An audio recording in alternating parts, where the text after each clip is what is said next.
Hey there, good morning. It's Wednesday, March 5th. Welcome to Breakfast with Bridgett, streaming live on News 6 Plus, clickorlando.com, and our YouTube channel. Glad you can be with us. I'm Bridgett Ellison, and this morning, the big story really is a lot of weather changes headed our way. We have been watching a nasty storm system move through the deep south, and there's been some deadly situations that have happened with the storm system, but the good thing is that it's weakening, but we still need to be prepared, and that's why we call it a weather alert day. So we want to get over to Chief Meteorologist Candace Campos in the Pinpoint Weather Center, watching the timing of this very closely and sort of the strength of it, because this is not sprinkles, Candace. We will be getting some storm activity out of the system.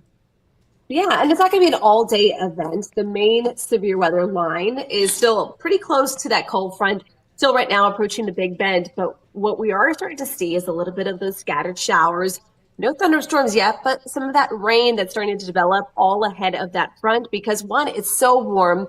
We got that very humid southerly breeze that's going to continue to fuel that instability ahead of that front, which is why it won't take much to develop some rain before the front even gets here. But the main event will come along this main front. Notice all of that rain and storm activity still developing across the Big Bend. Now, the good news is for us here in Central Florida, earlier this morning, we were talking lightning strikes in like the hundreds, 200s, as early as about 5 a.m.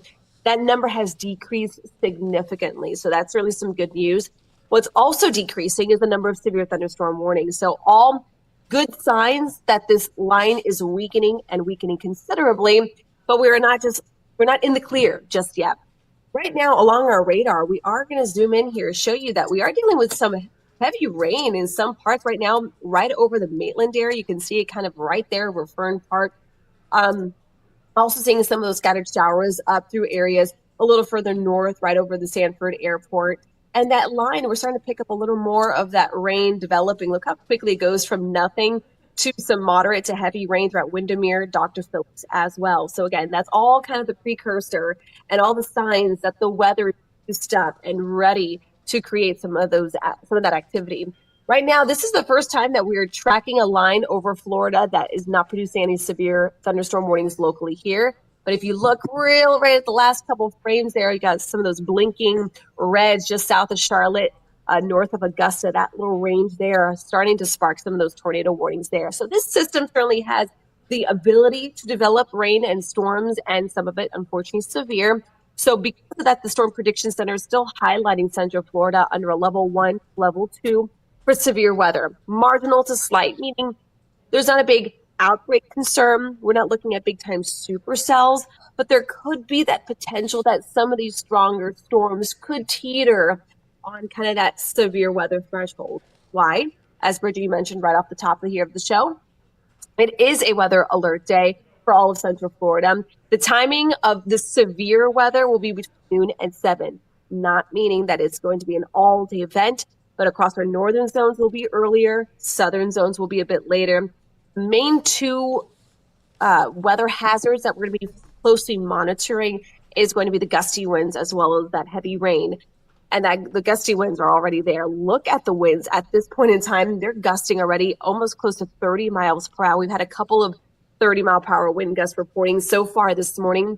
And the winds can actually increase even further, gusts up to about 40. So for that reason, we do have a wind advisory in effect from 9 to 5 due to that breeze that is in place for most Central Florida, with the exception of you guys in Sumter County. So as we take you here hour by hour, the biggest threat, the highest chance for rain will come between noon and 4 o'clock with your coverage up to about a 60 to 90%. But even with the rain really being focused into the afternoon, like what we're seeing already, we can't rule out the chance of a couple of those handful of downpours being picked up around Central Florida. So let's kind of time out that main severe weather potential line. It will be kind of that ribbon of rain from north to south across Marion County, Sumter County by about the lunchtime hour. We'll be approaching the I-4 corridor between about 1 and 2 o'clock. This is going to be a fast line of rain. So because it's fast, the flooding threat's not there. But because of how fast it's coming through, straight line damaging winds looks to be the biggest threat with this line. No big spin, but certainly that wind is present already, and it will continue to be there as that line moves through. Then by about 2, 3, 4 o'clock in the afternoon, most of the action pushes offshore with a little bit of lingering rain across areas of southern Osceola and Brevard County. Then the front comes through. Temperatures behind it will be cooling down nicely. And we will be noticing a cooler change as early as tomorrow morning. Right now, we're starting off near 70. Tomorrow will be about 15 to 20 degrees colder as we will be down into those 40s and 50s by early Thursday morning. And then into the afternoon, look at your highs by Thursday, going from the 80s today down to the 60s tomorrow. We'll be rebounding those temperatures, though, pretty quickly. Spring will be getting back pretty fast by Saturday. And speaking of spring, we got to spring forward. We got to move that clock ahead 1 hour as we go to bed Saturday night and into Sunday morning, Bridget. All right, Candace. So it's a lot to get ready for right now. Losing that hour, and in this evening, sort of bracing for whatever comes our way with these storms. But hopefully, nothing too dangerous out there this afternoon. But definitely being prepared. Yeah, just staying weather aware, and just know that if you have kids to pick up or after school activities, a lot of schools get out early today. It's Wednesday, early dismissal day. So might be impacting not so much the morning commute area wide, but the morning drive, but it's the after school activities that might be a little dicey. Right, right. Okay, we'll be watching it. I know you'll have updates throughout the day, and this is a good time for people to get that weather app where they can sort of check the radar and sort of see what's coming their way, sort of down to the minutes. Yeah, I just got an alert saying heavy downpour, rain approaching your location, and then boom, all of a sudden I heard the rain outside. So you know what? All the Mets here use it, so you know that it's a good app when actual meteorologists use it as well. It's not that Apple generic stuff that we also have on our phones. And if you're one of those people, you want to know everything that's going on, you can enable those notifications and alerts. Or if you just want to be able to pop in and look at it when you want to, you can turn off the notifications and tailor it down to your zip code where you're working or where you're living. Yeah, or where your kids are, where your family is. You don't have to be here in Florida. It's very customizable. You just have to take the time to do it in the beginning, and then you kind of let it roll. But Jonathan Kaikis has a great kind of breakdown on how to customize it to exactly what you want. It's on clickorlando.com. So you can search it there. Yeah, it's a good time to have it. All right. Thank you, Candace, for the updates. Bye. All right. The roads have been quite a mess this morning. Starting off first thing this morning, let's check in with traffic safety expert Trooper Steve and get the latest on how things are right now. Good morning. Good morning. Let's get straight to that because we are watching two fatal crashes this morning, one here in Orange County and the other out in Lake County. So the first one's going to be over by the Florida Mall just west there of MCO.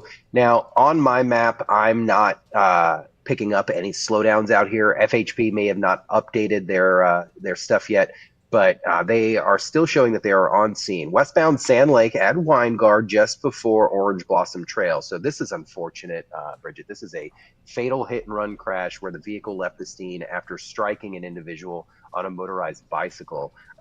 It's absolutely ridiculous that we're in a society where after you hit something, you're not pulling over to check out what you hit. And unfortunately, someone did die from this. So just if you're watching us this morning, troopers advise that the vehicle involved is possibly black in color and should have damage to the front grille portion and a broken headlights. Anyone with information about this crash is asked to call the Florida Highway Patrol 407-737-2213 or call Crime Line.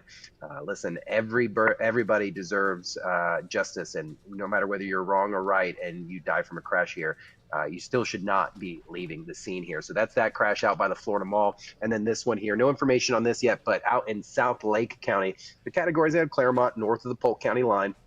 I do have a crash at State Road 33 at County Road 474.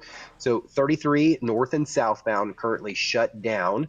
And if you're traveling northbound on 33, then you're going to detour yourself to Dean Still Road. That's the road that is splitting our screen in half there. If you look at County Road 33, you almost see the delay northbound there. You guys shouldn't be going north. If you've gone towards Van Fleet Road, you've gone too far. You're going to take Dean Still east and take that out to 27. And if you're traveling southbound out there, see there's no delay there at 474. Why? Because they are detouring all traffic eastbound towards 27. So two fatal crashes to start off our morning. Not something that we see often. We do see the attraction delays here and there eastbound, but those are routine. But the key thing is to pay attention to the wet roadways. They're already pouring here out at New 6. I just walked outside for a second and had to run myself back in here before it got too wet. East and westbound 528 if you're headed out towards the coast. Not too bad. Your drive times westbound, meaning heading towards west towards Walt Disney. John Young Parkway, US 27, 28 minutes. That's a really good drive time. What's not is Lake Mary to Maitland at 14. That should be about an 8 or 9 minute drive. But you can see the delay sitting right there out in Lake Mary. That's going to slow you down. So just make sure we're paying attention out there. Now, Bridgett, today, I'm going to do my best not to get fired. I'm going to do my best not to get fired today because I am headed to do my stream in Winter Park. And I am so frustrated with this speed bump saga that it just makes no sense to me. I've never seen a infrastructure put in properly. And then because of the city and because of, I'm going to get in trouble today, but I don't care. Because of the bouginess of this city, if you complain enough, I guess suddenly you can fix the speed bump. I've never seen that done before. And we're going to go out there today to see if they can still handle the revamped speed bump and go out there and show how you should be driving. I didn't think I'd have to do stuff like this, but that's what we're going to go do. And we're going to go show it to you along Orange Avenue out there today in the municipality, city limits of Winter Park. I wish I would have gotten out there earlier to show the original speed bump. But our reporter, Angie Casada, has been amazingly reporting on that and showing the updates on that. So a lot of frustration with this, saying it's too high, it's too low, we need speeders to slow down. I just need people to pay attention to the speed limit, and then we'll be good to go. So I wrote in the web article today, Bridgett, that it would be pretty funny that if the Florida Highway Patrol decided to do traffic enforcement in the city of Winter Park, I bet you drivers would figure out how to drive much faster than what they're doing right now. But if you can't tell, I'm a little frustrated about it, just a tad. So join me today at 10 a.m. And it might be an interesting stream. I'm sure Thomas Mates, our web producer, might have to mute me a few times. Well, you know, I will say this. At least it's something better than nothing, even if we can't all come to an agreement about exactly how it should look, or if, you know, if it's just right or just, you know, whatever. So at least there's something there, and I hope that it keeps people safer. I know that there's been a lot of drama, and always look for some of the other sides too, because you know you never know what you find out there. I kind of look at it though. What if this was a different part of town, or that's a whole other show. That's a whole other show. Yeah. Well, you know where I'm going with this. So yes, that's what frustrates me a little bit. We have pedestrian issues in other portions of Central Florida that have we yet have road to be issues addressed. all over, and yeah, there are disparities. So, but we don't have enough time, Steve. Not on Breakfast with Bridgett. All right, let's work on some solutions. Let's talk about it later. All right. Okay. We'll talk to you later. All right. Thanks, Steve. All right, we do need to get to some headlines this morning. Unfortunately, there is a woman missing in Titusville, and someone has been arrested in connection with this, but not for any connection to her disappearance, but rather connection to another part of this case. And this person arrested is connected to some of her relatives. So News 6's Mark Lehman has more about 72-year-old Jessie Kirk, who is missing right now. It's been nearly 24 hours since Jessie Kirk was reported missing from the Somerset Riverfront complex in Titusville. It was outside the 72-year-old's condo where police say a suspicious man was seen lurking yesterday, and he was arrested. 35-year-old David Armstrong Barber, who is an estranged boyfriend of one of Kirk's relatives, is facing charges of loitering and prowling along with grand theft auto. Investigators say Barber had what appeared to be significant recent burns on him. Around the same time, Kirk's vehicle was found nearly 20 miles away, burned up near State Road 50 and State Road 520. Earlier in the day, a friend of Kirk's reported her missing when she did not show up for her morning walk, which police say is something that was unusual for her to miss. And we'll keep you posted on any updates that come out with that throughout the day here and on clickorlando.com, as well as our newscasts. Also this morning, we are watching for the latest from Washington. President Trump gave a joint addressed a joint session of Congress last night for the first time since coming back to the White House, touching on many issues in the first 6 weeks of his second term, from tariffs to cuts to the federal workforce. And Natalie Branch shows us that while the speech was met with applause from Republicans, there was a dissent among several Democrats last night. President Donald Trump got a rousing reception from Republicans. America is back. From the Democrats, there was dissent. Texas Congressman Al Green was escorted away just minutes into the president's speech. Members are directed to uphold and maintain decorum. During his speech, the president asked Congress for more funding of border security. Americans expect Congress to send me this funding without delay. He doubled down on cuts to the federal government. I imposed an immediate freeze on all federal hiring, a freeze on all new federal regulations, and a freeze on all foreign aid. The president also announced that one of the suspected planners behind the 2021 bombing attack that killed 13 U.S. service members outside Kabul airport in Afghanistan has been arrested. The economy was the main topic of the night. President Trump defended putting new tariffs on imports from Canada, Mexico, and China, and he pledged to put reciprocal tariffs on other countries next month. Tariffs are about making America rich again and making America great again. There'll be a little disturbance, but we're okay with that. Michigan Senator Alyssa Slotkin delivered the Democratic response. America wants change, but there's a responsible way to make change and a reckless way. A CBS News poll showed that a heavily Republican audience approved of the president's speech. Natalie Brand, CBS News, Capitol Hill.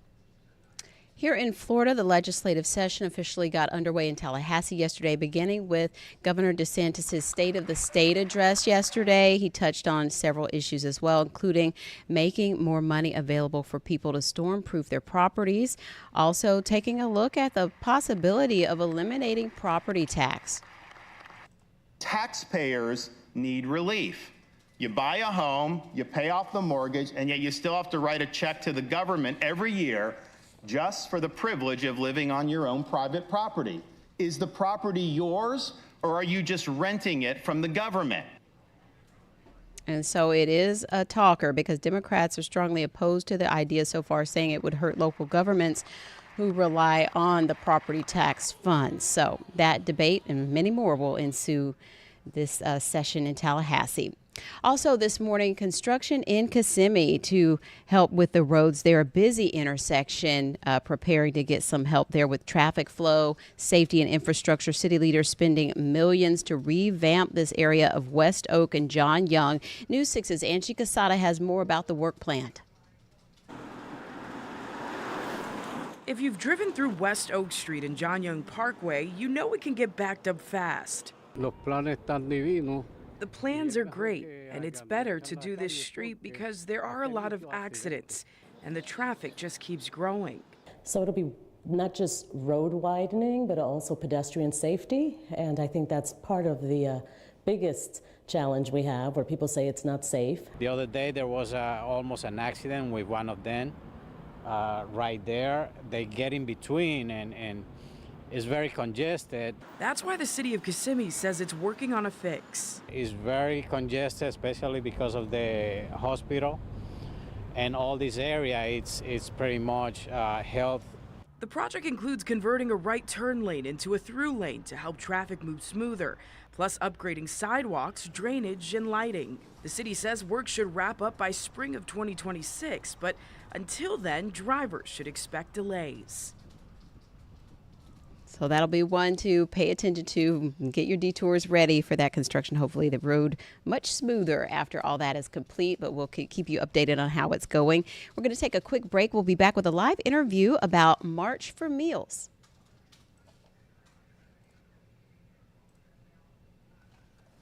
Let's get a quick mic check just because this is... Okay. Go for it. Hi, Marcia. It's Bridget. Can you hear us? We see you. I can. Good morning. How are you? Good, good. You sound good. We see you. We hear you. 1 minute out. We're a minute Perfect. away. We have behind the scenes, but we're here. Great. Well, we're a minute away. We'll be right back to you, so stand by.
Welcome back. We're delighted to have a guest with us this morning from Seniors First Initiative. Marsha Lawrence is the president and CEO of Seniors First. Good morning. Good morning. Happy to be here. We're excited to talk to you about March for Meals and everything else that Seniors First is working on and help build awareness. So what's happening for March for Meals? Is there a way people can get involved and support? There actually is. So this is a national campaign. It's something that initiated with Meals on Wheels America, which is in DC. It's something that Seniors First participates in every year. And it's an opportunity, as you said, to raise awareness about the Meals on Wheels programs, to encourage donations, volunteering, and advocacy for Meals on Wheels programs. Seniors really flourish by getting nutritious meals, the volunteers that deliver, and it's something that we highlight every year and are happy to participate in. And I would imagine that that is also a track to help with providing other services for these seniors and sort of building those relationships and connections that they need for other services. So, and we do provide those. So Seniors First, our whole mission is to enhance the quality of life of seniors. And we do that through a variety of services. We're best known for our Meals on Wheels program, but we also provide a whole range and variety of in-home services that help keep that individual independent and in their own homes. So it's things that, a lot of us take for granted in terms of just things that we, as you age, become more difficult and impair or impede your ability to live independently. So it's like homemaker services, personal care. We do respite for caregivers that are taking care of a loved one, companionship. We're public guardians. We do that in Orange and Seminole County.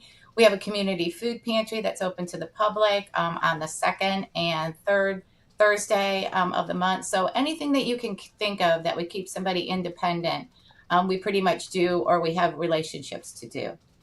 And I would imagine that you have a staff, employees, obviously, that help keep everything going. But the volunteers are a life's blood to this whole operation.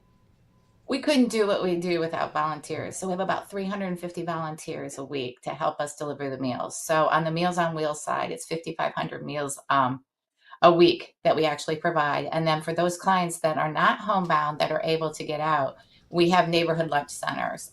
It's dining centers that are in 17 different locations throughout Orange County.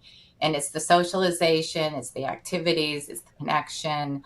It's being able to basically be involved in activities that are stimulating and help you engage with other seniors, and community presentations for different health plans or services that come in to offer those kinds of resources. But volunteers are our lifeblood. They do that safety check, they form connections, and we couldn't do it without volunteers.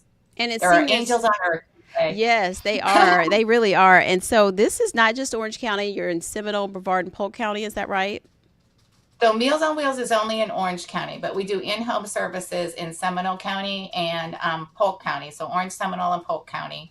And then we have a Stepping Stone Medical Equipment Bank, which allows, so it's just exactly what it says. It's durable medical equipment that we refurbish and give back out to the community at low cost that helps clients that need. So it's walkers, wheelchairs, raised toilet seats, electric wheelchairs, canes, anything that that allows them to be able to be more mobile and ambulate and be able to get out, and again help with that isolation and depression, potentially for the loneliness piece if you can't get out. So yeah. And it's called Seniors First, but I would imagine there's lots of seniors who can also get involved as well, like if you're able and have the time. That are seniors. You bet. And then the other thing, and I'll just mention it real quick, and I don't know whether, so our new initiative that we just launched, and actually Mayor Dyer came out for the ribbon cutting in January. We have a walk-in refrigeration and freezer unit. We reported on that. We affectionately call it the Bounty Keeper. It is bodacious. It is 24 by 17 and almost 10 feet high. Basically. And what we are going to do with that, we're going to actively engage in the Food is Medicine initiative by filling it with fresh produce, vegetables, to supplement the Meals on Wheels that our clients get. So we're wildly excited to get this up and off the ground. Well, so many exciting developments, of course, a great need here in Central Florida. So how can people get involved, find out more about services, how to donate, or how to volunteer? So they can go to our website, which is seniorsfirstinc.org, and we will be happy to give them the information that they need in order to get involved. We will match their desire to support the mission and support the seniors and figure out where they want to get involved and find a way for them to participate. So we're happy to, we couldn't do what we do without volunteers and people that embrace our mission and really want to help seniors stay independent. Wonderful. Well, March for Meals and so much more. Marsha Lawrence, Seniors First President and CEO, thank you for dialing in this morning to tell us more. Thank you. I appreciate the opportunity. Hope to see you again soon. Take care. Okay, you too. Thank you. And so that is going to do it for us this morning. We are out of time, but of course we're hitting the road. We want to know about those Oviedo stories. Make sure you head over to clickorlando.com/hitstheroad. Tell us about those stories that we need to cover in Oviedo. It could be anything, people, places, things, anything. We will take all the ideas. So let us know, and then we'll be live there with some newscasts coming up soon. But we'll see you again at noon. Have a great day.